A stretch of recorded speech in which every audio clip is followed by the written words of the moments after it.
Welcome back to RT America. The Trump administration has put an end to a temporary residency program which allowed some 59,000 Haitians to live and work in the United States. The move has put Canada on alert after that country experienced an influx of Haitian refugees from the U.S. earlier this year. RT America's Alex Mihailovich is in Toronto with the story. All right, Alex, tell us what the U.S. government is saying about ending this program. Well, this is the temporary protected status that Haitians had after that major earthquake, 7.0 magnitude back in 2010, January of that year. So you have to look at the scenario. These people really were in dire need to get out. The conditions in that country were absolutely horrible. The death toll was someplace between 200 and 300,000 people. The earthquake hit actually very close to Port-au-Prince, which is the capital of Haiti. And after that, the U.S. did a very helpful thing and allowed 60 or close to 60,000 of those people to come to the U.S. To basically get out of a situation where there were tent villages, disease was rampant, as well as the fact that there were food shortages, water shortages, etc. So now we come to a situation that it's many years later, and the Trump administration saying, well, you know what, our goodwill is coming to an end.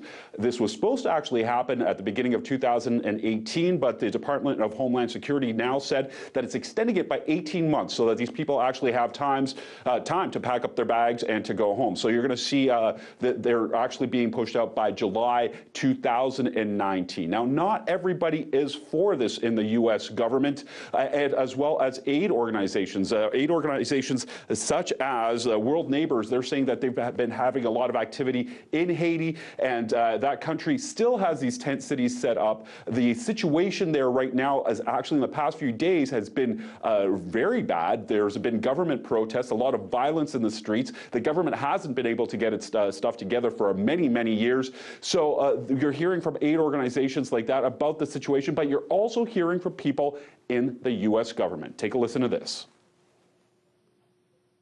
An earthquake and at least 3 major hurricanes means that there are still tent cities everywhere in Haiti.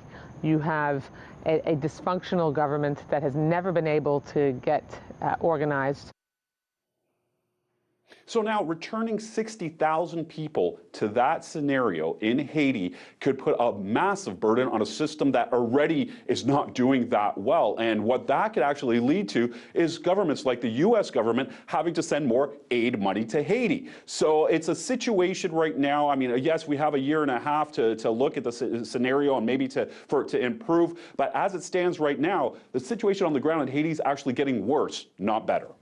And as seen in the past year, Alex, many of those slated to go back to Haiti actually turned their sights to the north, to Canada as a destination. How are you all responding north of the border to this announcement?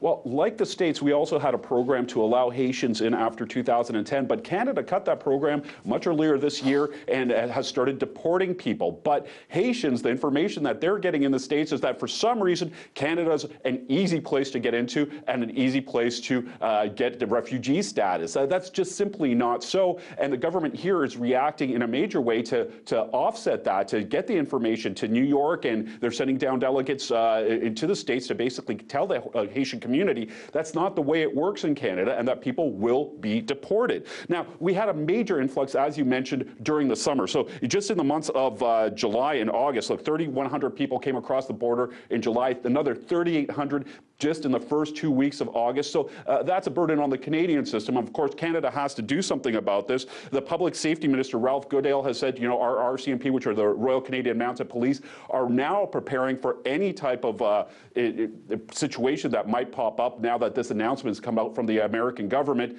as well as the fact that he wants to get the message across that the Haitians that have come here, well, you know what, the vast majority of them are actually being deported. Now, some of the numbers that we have is that only 10% of the people that arrived over the summer were actually allowed to stay in Canada. That's down from 50% the year prior, and that's going to be a continuation moving forward. So Canada's not really the best place for them to come right now, and Haiti, obviously, the scenario is getting worse, so a lot of people in the States are saying, well, maybe it should be extended for longer than a year and a half, or maybe allow these people to stay in the States. 27,000 children have been born since they've been here to these people, so they're born in the U.S., so there is a situation that is a little bit different than just the 59,000 people. There's a lot more other people involved in this now, too, and they happen to be children.